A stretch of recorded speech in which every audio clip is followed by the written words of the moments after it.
Kim family ছিল গরিব। তারা অ্যাজ এ সার্ভেন্ট হিসেবে একটি বাসায় কাজ করত, কিন্তু কাজ করতে করতে একটা সময় তাদের ভিতর লোভ কাজ করা শুরু করেছে। তারপর তারা লোভে পড়ে কি করে এবং তাদের পরিণতি কি হয় সেটাই আজকে আমরা দেখব। আজকের মুভিটি হলো প্যারাসাইট। ডিরেক্ট করেছেন বং জুন হো। মুভি শুরুতে কিম ফ্যামিলিকে দেখানো হয়। কিম ফ্যামিলিতে রয়েছে 4 জন মেম্বার। তারা একটি সেমি বেসমেন্টে থাকতো। সেমি বেসমেন্ট বলতে নিচু জায়গায় যে বাসাগুলো রয়েছে সেগুলোকে বোঝানো হয়। তো তারা সেই জায়গায় বসবাস করত। তো যাই হোক, তারা ছোটোখাটো কাজ করে তাদের সংসারটা চালায়। যেমন হচ্ছে একটি কোম্পানি থেকে তাদের পিৎজা বক্সগুলো ফোল্ড করার কাজ দেয়, অর্থাৎ পিৎজার বক্সগুলো ভাঁজ করতে হবে। তো তারা সেই কাজটি করছিল। কাজটি করার শেষে একটি মেয়ে আসে তাদের এই পিৎজা বক্সগুলো নেওয়ার জন্য এবং তার বদলে তাদের কিছু টাকা দিয়ে যায়। এরপর রাতে তারা সবাই মিলে যখন খাওয়া দাওয়া করছিল তখন কি ওনের বন্ধু মিন চলে আসে। মিন একটি সেখানে তাদের জন্য গিফট নিয়ে এসেছিল। এটি ছিল একটি পাথর। তার দাদু এই পাথরগুলো কালেক্ট করত।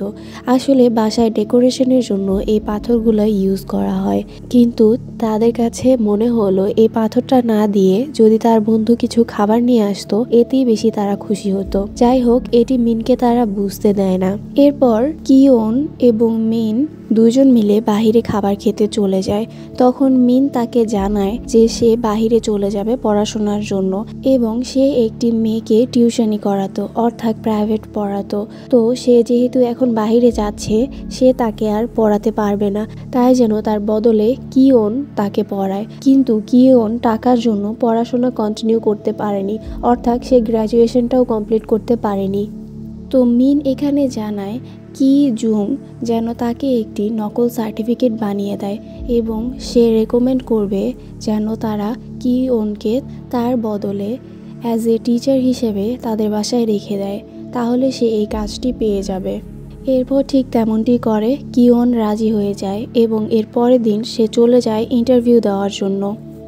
বাড়িতে ঢোকার পর সে চারদিক অবাক হয়ে দেখতে থাকে। সে কখনো এমন বাড়িঘর দেখেনি। আসলে তারা সবসময় বেসমেন্টে থাকার কারণে তারা আকাশও দেখতে পেত না ঠিকভাবে এবং সূর্যের আলো তো দূরেই থাক। তো যাই হোক, এবার সে মিসেস পার্কের সাথে দেখা করে। মিসেস পার্ক তার ইন্টারভিউ নেয়। কিওন তাকে ইমপ্রেস করে ফেলে তার পড়ানোর টেকনিক দেখিয়ে। আর এখানে কিওন নিজের নাম কেভিন বলেছিল, অর্থাৎ এখন থেকে আমি কিওনকে কেভিন বলেই ডাকবো। তো যাই হোক, কেভিনকে সে কিছু অ্যাডভান্স টাকা দেয় খুশি হয়ে। তো যাওয়ার সময় মিসেস পার্কের ছোট ছেলে ডা সং এর কিছু পেইন্টিং দেখতে পায়। তো তখন মিসেস পার্ক জানায় যে তার ছেলে পেইন্টিং করতে পছন্দ করে। তো কেভিন এখানে জানায় তার একটি চেনা পরিচিত গ্র্যাজুয়েশন কমপ্লিট করা একটি আর্ট টিচার রয়েছে। এখানে সে আসলে তার বোনের কথা বলছিল। সে তখন মিসেস পার্কে তার বোনের অর্থাৎ তার বোনকে কাজিন হিসেবে পরিচয় করায় এবং জানায় সে ভালো আর্ট জানে। কেভিন পরের দিনে তার বোনকে নিয়ে আসে এবং তার বোনকে এখানে জেসিকা নামে পরিচয় করিয়ে দেয়। এরপর জেসিকা বাসায় আসলে তখন কেভিন উপরে চলে যায় পড়ানোর জন্য। তখনই মিসেস পার্কের মেয়ে ডা হাই কেভিনকে জানায় সে কেভিনকে পছন্দ করে। এখান থেকেই তাদের শুরু হয় একটি সম্পর্ক। এরপর দেখা যায় জেসিকা মিসেস পার্কে তার ছেলের আর্ট দেখে কিছু ইনফরমেশন দিচ্ছিল। এগুলো দেখে মিসেস পার্ক অনেক ইমপ্রেস হয়ে যায়। এরপর জেসিকাকে সে পার্মানেন্ট টিচার হিসেবে রেখে দেয়। তো ইন্টারভিউ শেষ করে জেসিকা বাসায় যাওয়ার সময় মিস্টার পার্কের সাথে দেখা হয়ে যায় এবং মিস্টার পার্ক এখানে জানায় তার ড্রাইভার যেন জেসিকাকে তার বাসার সামনে নামিয়ে দেয়। আর দেখা যায় ড্রাইভারটি জেসিকার সাথে একটু ফ্রেন্ডলি হওয়ার চেষ্টা করছে, কিন্তু জেসিকা এখানে তাকে পাত্তা দেয় না। তখনই জেসিকার মাথায় একটি আইডিয়া আসে এবং তার প্রাইভেট একটি কাপড় সেই গাড়িতে লুকিয়ে রাখে। আসলে এখানে সে চাচ্ছিল যে মিস্টার পার্ক যেন তার এই কাপড়টি দেখতে পায় এবং দেখে ড্রাইভারকে সন্দেহ করে যে ড্রাইভার তার গাড়িতে মেয়েদের নিয়ে এসে উল্টাপাল্টা কোনো কাজ করে, তাকে যেন চাকরি থেকে বের করে দেয় এবং সেই সুযোগে তারা তার বাবাকে এই ড্রাইভারের কাজে নিয়ে আসবে। ঠিক তেমনটি হয়। পরের দিন মিস্টার পার্ক সেই কাপড়টি দেখতে পায় এবং সে বাসায় এসে মিসেস পার্কের সাথে এই ব্যাপারে কথা বলছিল। আসলে তারা মনে করছে যে সেই ড্রাইভার মেয়েদের সাথে উল্টাপাল্টা কোনো কাজ করে, এই জন্য সেই ড্রাইভারকে তারা কাজ থেকে বের করে দেয়। এবং জেসিকা পড়ানো শেষ করে যখন চলে যাচ্ছিল তখন মিসেস পার্ক জানায় সেদিন রাতে ড্রাইভার কি তাকে কিছু বলেছিল। এখানে আসলে মিসেস পার্ক জানার চেষ্টা করছিল যে জেসিকার সাথে কোনো খারাপ কিছু করার চেষ্টা করেছে কিনা। জেসিকা এখানে সব কিছু বলে যে সে একটু বেশি ফ্রেন্ডলি হওয়ার চেষ্টা করছিল। তো তখন সে জানতে পারে যে ড্রাইভারকে তারা বের করে দিয়েছে।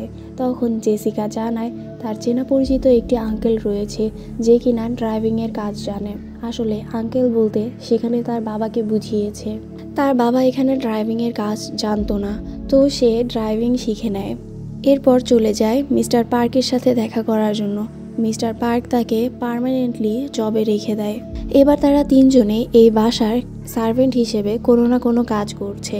এরপর দেখা যায় কেভিন এবং জেসিকা প্ল্যান করে তাদের বাসার যে হাউসকিপার রয়েছে তাকে সরিয়ে ফেলার।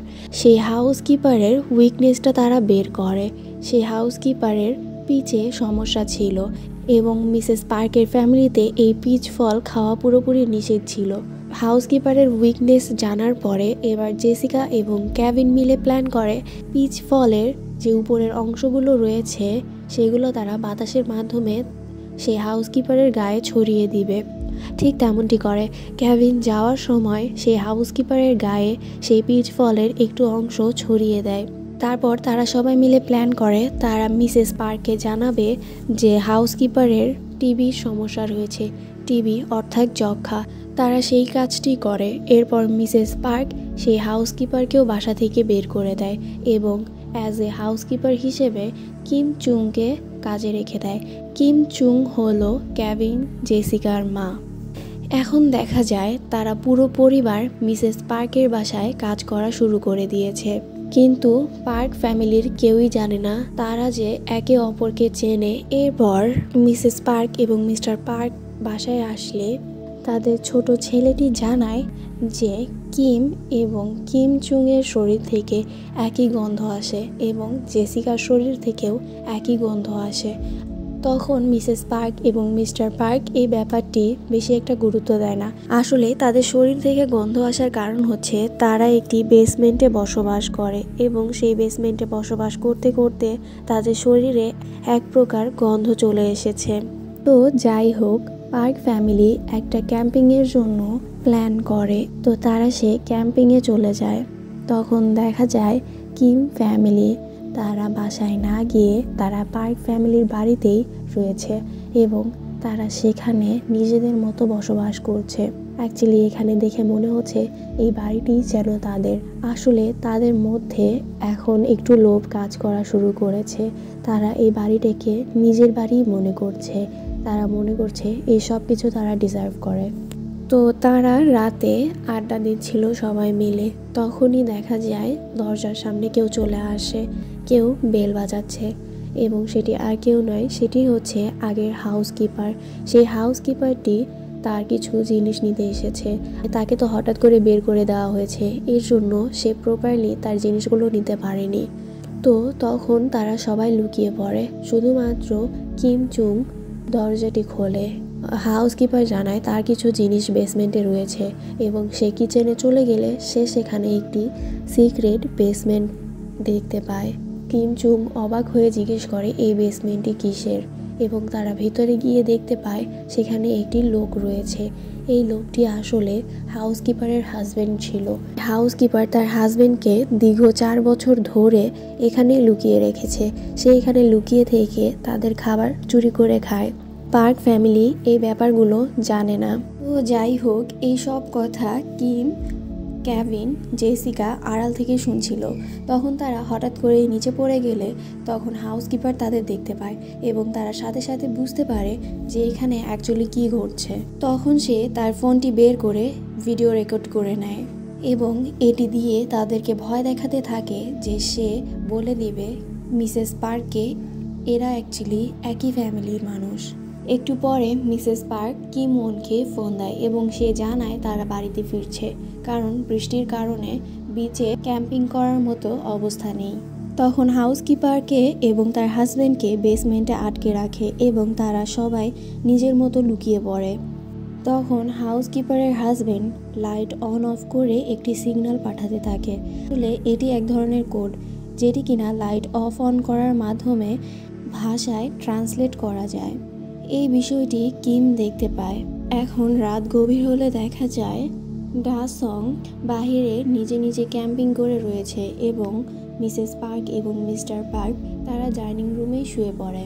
তো তারা সোফায় শুয়েছিল এবং সোফার নিচেই ছিল মিস্টার কিম এবং জেসিকা। তখন মিস্টার পার্ক জানায় সেখানে সে মিস্টার কিমের শরীরের গন্ধ পাচ্ছে। তার শরীর থেকে এক ধরনের গন্ধ বের হয়, যেটি তার একটুও পছন্দ না। এই কথাগুলো মিস্টার কিম শুনতে পারে এবং সে চেক করে তার শরীর থেকে আসলেই তেমন একটি দুর্গন্ধ বের হচ্ছে। এবার তারা দুইজন ঘুমিয়ে পড়লে মিস্টার কিম, কেভিন এবং জেসিকা লুকিয়ে লুকিয়ে বাড়ি থেকে বের হয়ে যায়। তারা তাদের বাড়িতে গিয়ে দেখতে পায় সেখানে সব কিছু পানির নিচে ডুবে গেছে। যেহেতু তারা একটি বেসমেন্টের মতো জায়গায় থাকতো, তো বৃষ্টির পানিগুলো সেখানে এসে জমে যেত। তো যাই হোক, সেদিন রাতে তারা একটি হলে সবার সাথে কাটিয়ে দেয়। এরপর দিন ছিল ডা সং-এর বার্থডে এবং মিসেস পার্ক তাদের সবাইকে ফোন দিয়ে বাসায় ডাকে এবং তারা যে যার মতো মিসেস পার্কের বাসায় চলে যায়। তো এরপর দিন কেভিন বেসমেন্টে চলে যায়, অর্থাৎ সেই সিক্রেট রুমটিতে। সেখানে গিয়ে হাউসকিপারকে এবং তার হাজব্যান্ডকে দেখতে পায়। আসলে হাউসকিপার গতকাল রাতেই মারা গিয়েছে। তার হাজব্যান্ড এবার কেভিনের উপরে অ্যাটাক করে দেয়। অ্যাটাক করে সে বাহিরে চলে আসে। সে বাহিরে এসেই জেসিকার বুকে একটি ছুরি বসিয়ে দেয়। জেসিকার পিছেই ছিল ডা সং। ডা সং তাকে দেখে অজ্ঞান হয়ে যায়। আসলে ডা সং তাকে ভয় পায়, কারণ একদিন রাতে সে যখন চুরি করে ফ্রিজ থেকে কেক বের করে খাচ্ছিল, তখন সে রাতের বেলা সে হাউসকিপারের হাজব্যান্ডকে দেখতে পায় এবং তাকে মনে করে সে একটি ভূত। তার সেই দিনের রাতের কথাই মনে পড়ে। সেদিনের রাতের কথা মনে পড়ে সে অজ্ঞান হয়ে যায়। তখন মিস্টার পার্ক এসে তার ছেলেকে নিয়ে গাড়ির দিকে যেতে থাকে। তখনই সে মিস্টার কিমের কাছে তার গাড়ির চাবিটা চায়। গাড়ির চাবিটা দিতে ধরলে তখন হাউসকিপারের হাজব্যান্ডের গায়ের নিচে সেটা পড়ে যায়। তখন মিস্টার পার্ক গাড়ির চাবিটি নিতে আসলে সে নাকে হাত দিয়ে সেই চাবিটি নিতে থাকে। আসলে হাউসকিপারের হাজব্যান্ড যেহেতু এত বছর বেসমেন্টে ছিল, তো তার শরীর থেকে দুর্গন্ধ আসছে এবং মিস্টার পার্কের নাকে যাওয়ার ফলে সে নাকটি ধরেছিল। এই বিষয়টি মিস্টার কিম খেয়াল করে। আরও মনে পড়ে মিস্টার পার্ক সবসময় তার গায়ের গন্ধ নিয়ে হেজিটেট ফিল করত।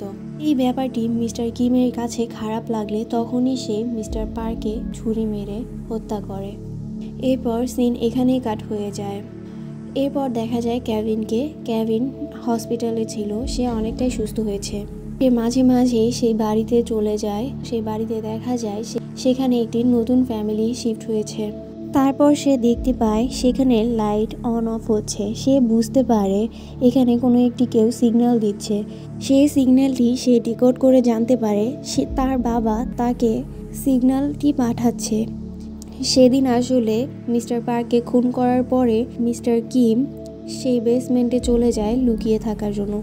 সে এখন সেই বেসমেন্টে লুকিয়ে লুকিয়ে বসবাস করে। কেভিন তার চিঠির রিপ্লাই দেয় যে তারা সবাই ভালো আছে এবং জেসিকা মারা গিয়েছে।